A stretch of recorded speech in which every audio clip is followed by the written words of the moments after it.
On May 12, 2003, 10-year-old Holly Jones vanished without a trace. She had just walked her friend home, a short, familiar route she had taken many times before, but this time she never made it back. Her parents, Mariah Jones and George Stonehouse, initially assumed she was delayed. As the minutes stretched into hours, their concern grew into sheer terror. When darkness fell and Holly still hadn't returned, they contacted the police. An Amber Alert was issued, and the desperate search began. The entire community held its breath. Volunteers combed the streets, neighbors put up flyers, and local news stations broadcast Holly's face. Parents gripped their children's hands a little tighter, wondering if their neighborhood was truly safe. Every second counted, but as the hours dragged on, a sense of dread loomed over the city. The question on everyone's mind, where was Holly? Then the unthinkable happened. A man walking his dog on Ward's Island made a gruesome discovery: 2 mysterious bags along the shoreline. When authorities arrived, their worst fears were confirmed.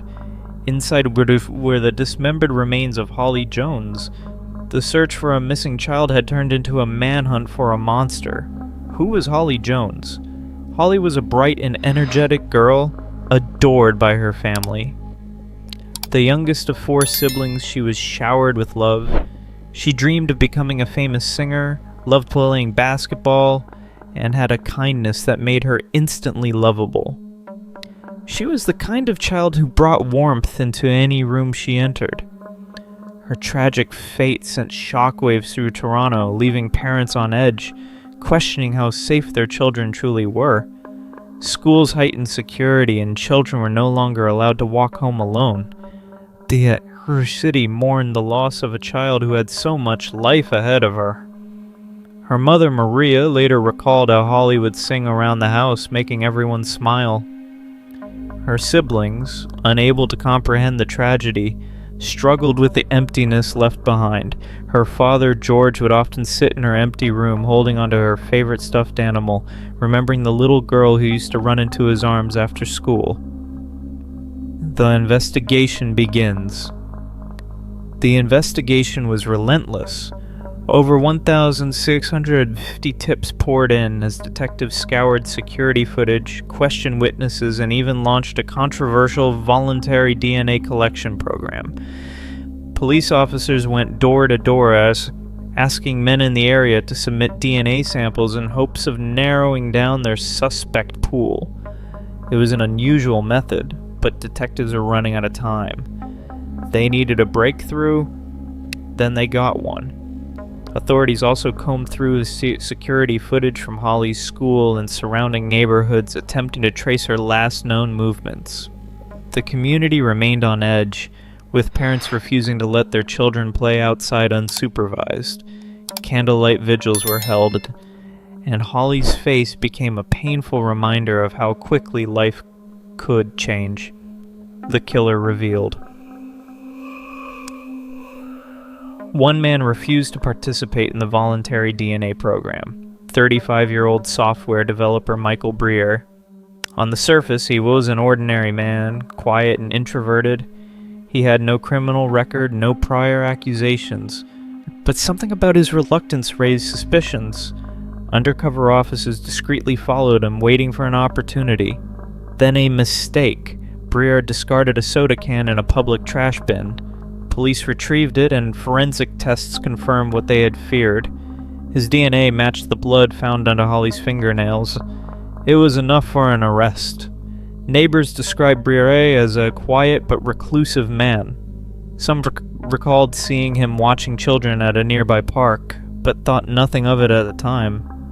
No one had suspected that behind his seemingly normal appearance lurked a predator capable of unspeakable horrors. The chilling confession, Briere's confession, was horrifying. He admitted that after watching child pornography, he stepped outside and saw Holly walking past his home. In that moment, he made a split-second decision that ended her life. Within an hour, he had lured her inside, assaulted, and strangled her.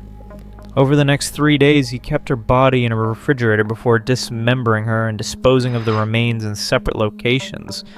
His crime was so brutal that even hardened detectives were left shaken. During interrogation, Briere showed little emotion. He described his actions in a cold, detached manner, acknowledging the horror of his crime but offering no real remorse. His own words sent shivers down the spines of those in the courtroom. It was a crime that had no logic, no explanation, just pure evil. The aftermath. The news of Holly's murder shattered the city. Parents became more cautious, and children were no longer allowed the same freedoms they once had.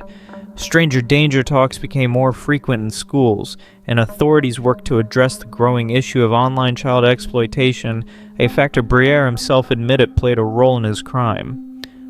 Maria Jones, devastated by the loss of her daughter, made it her mission to raise awareness about child predators. She worked with advocacy groups, pushing for stricter regulations on child safety, both online and in communities. In the years following Holly's murder, several initiatives were launched to educate parents on how to spot warning signs of predators. The case prompted law enforcement agencies to invest more resources into cybercrime divisions, cracking down on online exploitation before it could escalate to real-world tragedies. Justice served facing overwhelming evidence, Briere pleaded guilty, sparing Holly's family the agony of a lengthy trial. He was sentenced to life in prison with no chance of parole until 2028.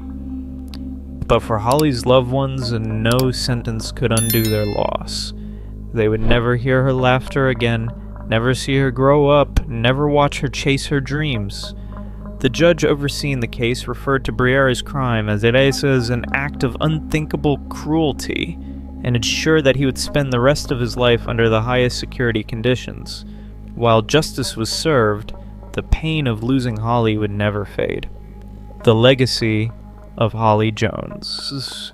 In her memory, Holly's Law was proposed to educate children on recognizing and escaping abuse, ensuring no child suffers the same fate. Parks and gardens have been dedicated in Holly's honor, keeping her spirit alive. Her mother has since become an advocate for child safety, working to prevent other families from experiencing the same heartbreak. Even after all these years, Holly's case remains a haunting reminder that predators can lurk anywhere, even in the most ordinary places. It's a story that raises difficult but necessary questions.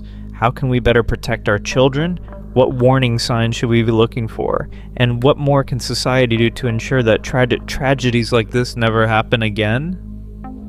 Now I turn to you. How do you think we can prevent such crimes in the future? What should parents, schools, and law enforcement do differently? Your voice matters. Share your thoughts below.